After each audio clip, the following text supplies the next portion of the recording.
ओम नमः शिवाय। शिव महापुराण रुद्र संहिता द्वितीय खंड के अध्याय 36, 37, 38 और 39 के अंदर एक प्रसंग आता है जिसमें राजा अक्षौ और दधीची जो कि एक ऋषि हैं उनका विवाद आता है। विवाद इस संदर्भ में है कि राजा श्रेष्ठ है या तपस्वी श्रेष्ठ है, क्षत्रिय श्रेष्ठ है या ब्राह्मण श्रेष्ठ है। और इस विवाद के बाद अंत में इसका परिणाम ये निकलता है कि भगवान नारायण राजा अक्षौ को ये समझाने आते हैं कि वो दधीची को कह दें कि दधीची ज़्यादा श्रेष्ठ हैं, परंतु दधीची भी इस बात के लिए नहीं मानते हैं और राजा अक्षौ भी इस बात के लिए नहीं मानता है। और फिर एक घमासान युद्ध होता है, संघर्ष होता है जिसमें ब्रह्मा जी इस युद्ध को रुकवाते हैं, इस विवाद को रुकवा देते हैं। परंतु दधीची राजा अक्षौ को और राजा शिव की मदद करने वाले विभिन्न देवताओं को भगवान नारायण, इंद्र, मुकुंद आदि सबको श्राप देते हैं कि आप सब भगवान शिव के क्रोध में भस्म हो जाएं, नष्ट हो जाएं। और फिर वो सत्य भी होता है। जब सती का आत्मदाह हो जाता है, दक्ष के यज्ञ में भगवान शिव का अपमान होता है, तब भगवान शिव के गण सभी देवी देवताओं को मारते हैं, पीटते हैं, कितने देवी देवताओं को वहाँ से भगा देते हैं और उसमें भगवान विष्णु की भी पराजय होती है। परंतु इस पूरी घटना से पहले एक बहुत बड़ी दुर्घटना ये भी होती है कि माँ सती को आत्मदाह कर लेना पड़ता है। और चूंकि दधीची ने अपनी तपस्या के बल से देवताओं को ऐसा शाप दिया कि वो भस्म हो जाएं, वो नष्ट हो जाएं, उनकी पराजय हो जाए, तो आगे जाकर दधीची को अपनी अस्थियों का दान देना पड़ता है ताकि इंद्र उनका वज्र बना के वृत्रासुर को मार सके। और दधीची को अपने प्राणों का त्याग करना पड़ता है क्योंकि उन्होंने अपनी तपस्या का उपयोग इस कार्य के लिए किया कि देवता हार जाएं और देवताओं की पराजय हो जाए। इस प्रकार से हमने देखा कि एक साधारण सा विषय जिसमें विवाद ये था कि कौन सी जाति श्रेष्ठ है, उसका परिणाम कितना बुरा हुआ। माँ सती की आत्मदाह की दुर्घटना भी देखने मिली, दक्ष की गर्दन कट गई, देवताओं की पराजय हुई, शिवजी और भगवान विष्णु के गणों का भयंकर युद्ध हुआ, एक दूसरे को श्राप लगे, एक दूसरे का अपमान हुआ, द्वेष फैला, कितनी पीड़ाएं, कितनी तकलीफ़ें उजागर हुई। तो इससे अगर हमें कुछ सीख मिलती है तो यही मिलती है कि कभी भी किसी के इष्ट को, किसी भगवान देवी देवता के विभिन्न स्वरूप को कम या ज़्यादा नहीं मानना चाहिए, उनकी आपस में तुलना नहीं करनी चाहिए, उनमें दोष दर्शन नहीं करना चाहिए। जिसके जो इष्ट हैं, जो जिस देवी देवता की पूजा करता है, उसके विधान जिस प्रकार के हैं, उसकी पूजा की पद्धति जिस प्रकार की है, उसका सम्मान करना चाहिए।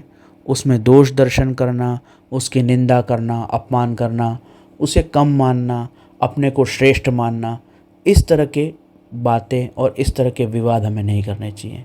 और जाति के संदर्भ भी हमें ये विवाद नहीं करना चाहिए कि कौन सी जाति श्रेष्ठ है और कौन सी जाति निम्न है। इस तरह के विवादों के कारण अगर भगवान शिव, भगवान नारायण, माता सती, प्रजापति दक्ष, देवी देवताओं के राजा इंद्र, मुकुंद आदि सभी को जब हारना पड़ा, लड़ना पड़ा और अपमानित होना पड़ा और पीड़ित होना पड़ा, तो मनुष्य का समाज उसके सामने कुछ भी नहीं है। और ये जो कथा है, अगर आप देवी देवताओं को ना भी मानते हो, इन बातों को कल्पना मानते हो, तो भी इसमें समझने का सत्य इतना ही है कि जब आप तुलना करोगे, निंदा करोगे, किसी को कम मानोगे, किसी को श्रेष्ठ मान के अहंकार करोगे, किसी को कम मान के उसका शोषण करोगे, पीड़ित करोगे, तो उसका अंत में परिणाम विवाद, संघर्ष, युद्ध, अपमान और बहुत तरह की पीड़ाएं ही आएगी और परिणाम में कुछ भी नहीं आएगा। यही इस प्रसंग से सीखने की सबसे महत्वपूर्ण बात है। दो साधारण से लोग, दधीची और राजा अक्षौ, एक राजा है, एक तपस्वी है, साधारण लोग हैं, दोनों का साधारण सा विवाद कि राजा श्रेष्ठ है कि तपस्वी श्रेष्ठ है, क्षत्रिय श्रेष्ठ है कि ब्राह्मण श्रेष्ठ है, जाति का विवाद मान लो आप इसको एक तरह से, कौन सी जाति बड़ी है। और उसका परिणाम कितना बुरा हुआ, कितना बुरा परिणाम हुआ उसका। अशुभ अशुभ, अमंगल अमंगल होता ही गया, रुका ही नहीं। एक से एक दुर्घटनाएं घटती ही गई, रुकी ही नहीं।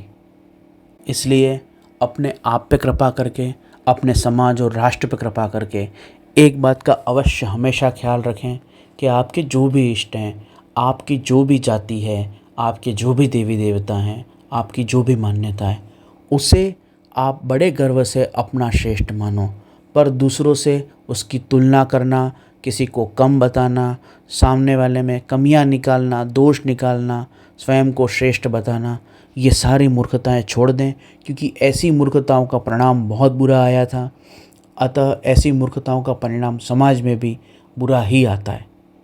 उससे अच्छा ये होगा कि हम भगवान शंकराचार्य के द्वारा कहा गया ये वचन माने कि सर्वम खलविदम ब्रह्म, जो उपनिषद वाक्य है, जो शिव ज्ञान शिव महापुराण में भगवान विष्णु ने माता भगवती को दिया, हम उस शिव ज्ञान को स्वीकार करें। जो शुक्राचार्य ने अपने शिष्य दधीची को दिया, उसे हम स्वीकार करें, जिसमें भगवान ने अपना ज्ञान दिया कि आपके जो इष्ट हैं, आपकी जो शिव राम या कृष्ण हैं, जिसको भी आप मानते हैं, वही सभी रूपों में हैं। उनकी किसी से तुलना मत करो, उनकी किसी से निंदा मत करो, कम या ज़्यादा किसी को मत मानो।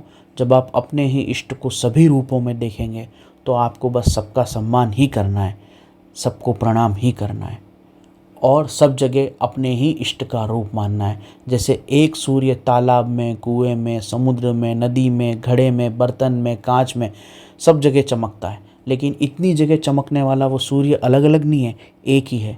उसी प्रकार से आपके जो इष्ट हैं, वो चाहे राम हो, कृष्ण हो, शिव हो, दुर्गा हो, काली हो, भैरव हो, हनुमान हो, जिस देवी देवता को मानते हो 33 कोटि में से, वही सब जगह अलग अलग रूपों में अपनी लीला और अपना कार्य कर रहे हैं। आपके रूप में भी वही भगवान कार्य कर रहे हैं। बस इस बात को समझ के समता, शांति और भाईचारे से, एकत्व की भावना से, समन्वय और समता की भावना से व्यवहार करो। लड़ने, भिड़ने और विवादों के विषय बहुत से हैं। धर्म में इन विषयों को मत डालो, क्योंकि धर्म का उद्देश्य एक करना है, जोड़ना है, न कि तोड़ना। धर्म का उद्देश्य सभी में समन्वय स्थापित करना है, भेदभाव स्थापित करना नहीं। अतः आप अपने दुनियादारी के विषय में प्रतिस्पर्धा करो, नौकरी में करो, पैसे में करो, मकान में करो, पढ़ाई में करो, पद में करो, प्रतिष्ठा में करो, धन संपत्ति में प्रतिस्पर्धा करो, तुलना करो, कौन कम है, कौन ज़्यादा है, ये सब देखते रहो दुनियादारी में। पर धर्म के विषय में, भगवान के विषय में समता और अभेद का भाव धारण करो। अपने जाति के अहंकार को देखते रहना, अपने को, अपनी जाति को श्रेष्ठ मानना, दूसरों में दोष दर्शन करना, यही सब कमी तो दक्ष में थी। दक्ष ने क्या किया था? वो अपने आप को, अपने इष्ट को उत्तम मानता था और भगवान शिव से तुलना करता था, उनमें दोष दर्शन करता था। उसका परिणाम उसने भुगता और कितनी सारी लड़ाई हुई। यही समस्या तो राजा क्षुभ के साथ थी और यही समस्या दधीची के साथ भी थी। वो अपनी जाति को, अपने इष्ट को, अपने स्वरूप को श्रेष्ठ मानते थे। जब जब आप इस मूर्खता से जुड़ोगे कि मैं जो जानता हूँ, मैं जो समझता हूँ, मेरा जो सिद्धांत है वो श्रेष्ठ है, सामने वाले में ये कमी है, सामने वाले में ये दोष है, तब तब आप विवादों को जन्म देते हो।